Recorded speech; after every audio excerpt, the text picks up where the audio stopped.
Mhm. Hello po. Ngayon po ay ipapakita ko sa inyo kung paano gumawa ng ensaladang talong. Una, meron na po akong tatlong talong na dito na inihaw at binalatan ko na rin po.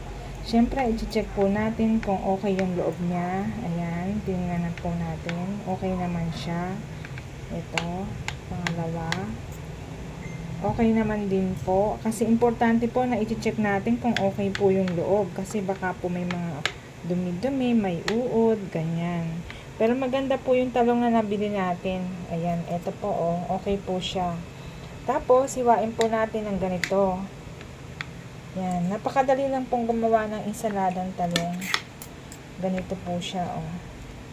Hiwa-hiwa ko na po para po yung ilalagay nating ingredients ay lumasa. Ngayon naman po ay meron na akong naka-ready dito na kamatis, sibuyas. Ilalagay po natin siya yung kamatis. Depende po sa gusto niyo kung ilang kamatis ang ilalagay ninyo na pampalasa. Ganyan.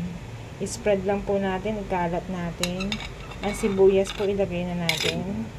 Ito po. Yan.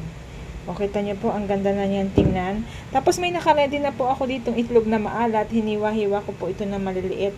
2 piraso lang po ito. Depende rin po sa gusto ninyo kung ilan po yung ilalagay ninyo. Ayan, nilagay ko na po yung itlog na maalat. Tapos ganyan lang po siya. O, ayan. Ang ganda na niyan tingnan. Ready to eat na po yan. At ito po ay masarap. Healthy pa ito. Wala tong mantika sa mga nagda-diet. Okay po ito. Ito na po ang ating healthy ensaladang talong. Pwede na po siyang kainin. Ready na po. Thank you!